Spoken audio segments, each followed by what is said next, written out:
Welcome to Mr. Orr's mini lesson on doing digital research. I realize you've been looking up things on the internet for a while now, but for a lot of students, they don't know how to do that effectively. In fact, they've never actually been taught how to.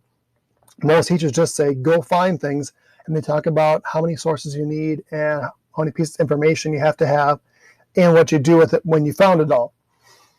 But today we're going to focus on just helping you understand how to do this.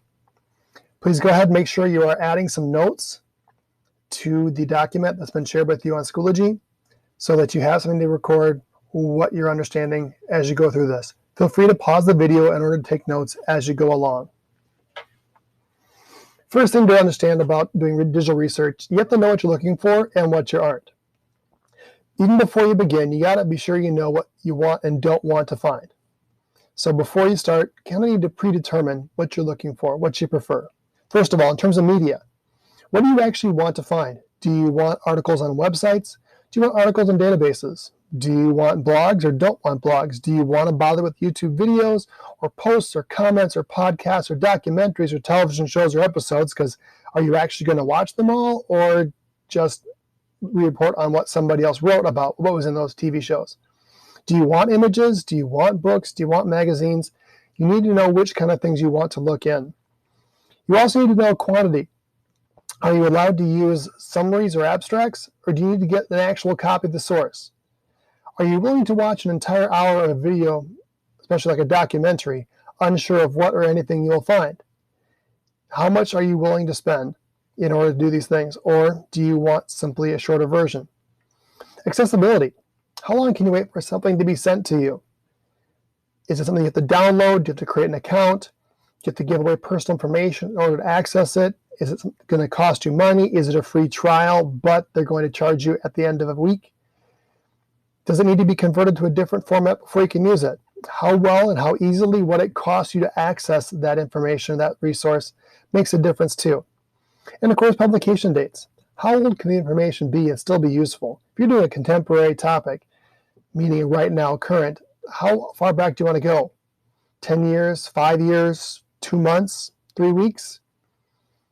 How recently published information can you find, especially if it's a historical topic? So words are the key when you're doing research, as in the key words. How precisely are you searching? Think about how many keywords are you using. Are there more common or more precise synonyms you should be using as your keywords? Which forms of the keywords are you searching? Are you searching just the ing, the ed, the s?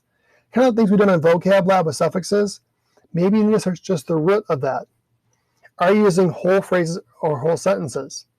Would quotation marks be helpful? Do you understand that when you use quotation marks, for example, that means if you put quotation marks at the beginning and ending of an entire phrase as you search it, that you're going to search for exactly those words. It's how you can find a quotation. Do you really need to ask, how do you find, or how do you look up? Or do you need to just focus on the keywords?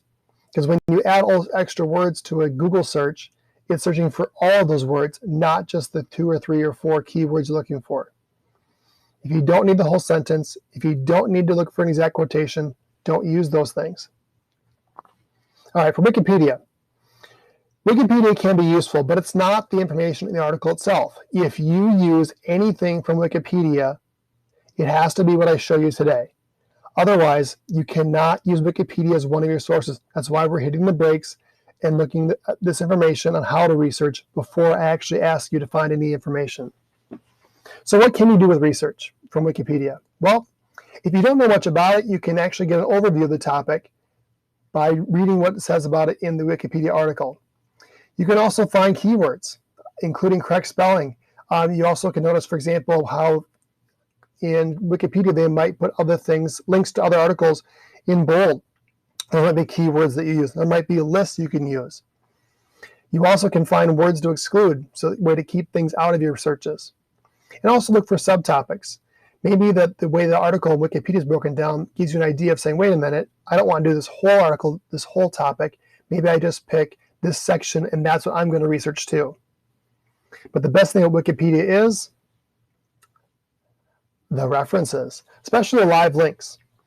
So for example here, I looked at this article, Globe Theater Special Effects, looking up things like atmospheric, stage, and fog for one of my 7th graders' research topics. And with that, I went to this article on Globe Theater Special Effects, and I was able to find more information about the different kinds of special effects that are there. So when you're actually doing research with it, use the live links in Wikipedia to take you to the actual sources. Those things you can actually use in your research. You just can't use Wikipedia itself. But anywhere it takes you is potentially a good resource that you can use as long as it has its own information. What you also can find is that sometimes 2, 3, 4, or 5 articles on the websites are all based on one article. You need to find that exact article, and Wikipedia can actually help you figure out which one is the real one. So where else can you look? Well, one thing that we haven't used a lot in this class up to this point, but is a good step going forward, is to use that student library, Dakota County Library access that you have in Rapid Identity. Your username is your 191 ID number with no spaces and no zeros added. So whatever that ID number is with 191 in front of it. The PIN, we went to the Media Center earlier this year and you set it up. You can reset it and it will go to your school email. It might take a couple hours. So if you haven't done that yet to make sure it works, I would recommend trying that today before you have to do research tomorrow. Once you get in there, click on where it says Research Tools, and then click on, once that comes up, Research Tools by category. When you're in there and looking for other database information, the key to finding what you want is knowing what you want. So first, choose a category that fits or at least relates to your topic.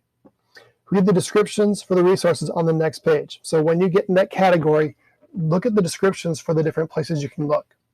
If it's only going to give you legal documents, skip it. If it's only going to give you a documentary and you're not going to watch it, skip it. That's why I said before about predetermining what you want. Select one resource that contains the kind of media and types of information that you're seeking. Use your keywords to search it. Skim, but don't read the results to see if any are useful. This may be a very similar tactic to what you did last week for the topic browsing. If you find things that are useful, then you're going to take notes from that source. And again, today, we're just learning about how to do this. Tomorrow is when you're going to start applying it. Don't close the tab on anything you find on digital researching until you've gathered the information about the source. The URL, that's the web address, but don't stop there. The URLs can change even from day to day, especially if you're doing a more current topic like many of you are. You're going to also want to make sure that you record the article title, the name of the website, magazine, or newspaper, the author or authors if they're listed. It might be an organization, not an individual person, and the date published. If it's not there, grab the copyright year.